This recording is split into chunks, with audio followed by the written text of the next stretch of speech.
Welcome back to Zan's Weapon Depot, where we break down the weapons, the warriors, and the missions that change the course of history. Some units make headlines, others make history and then disappear back into the dark. Today we're talking about the latter.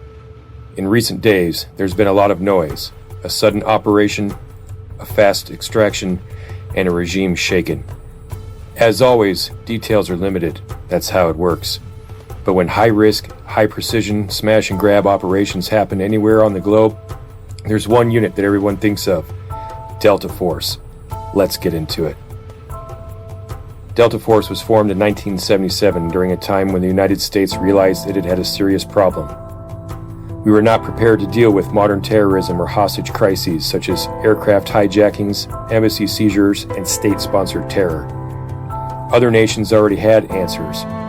The UK had the SAS, and Germany had GSG-9. So the Army turned to a Special Forces officer named Charlie Beckwith, who had served in exchange with the British SAS and understood exactly what was missing. His vision was simple: a small, elite, permanently organized unit that was built specifically for counterterrorism and national-level missions, not conventional warfare.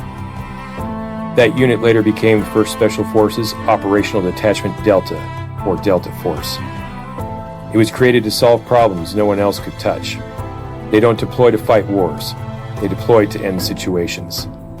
They exist for moments when time is collapsing, political consequences are massive, and failure is not survivable. They do not operate on bravado. They operate on precision, speed, and control.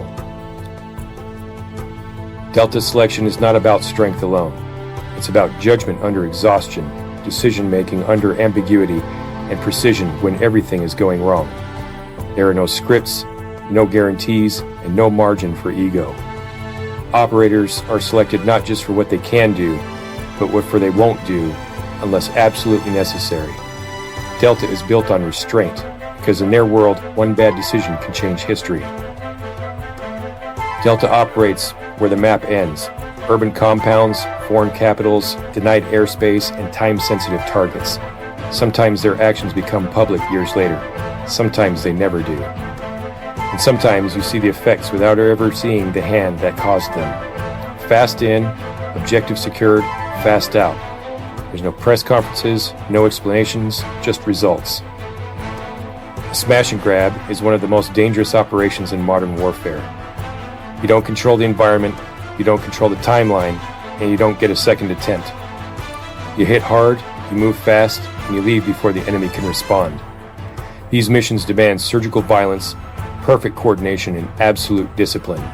If you fail, people die immediately. This is exactly why Delta exists, not to dominate the battlefield, but to close a window. Delta Force represents the sharpest edge of American power, not because of firepower, but because of restraint. They operate in silence so others don't have to. They absorb risk so others don't. And they carry the weight of the decisions most people will never even know were made. They don't seek recognition, they seek completion.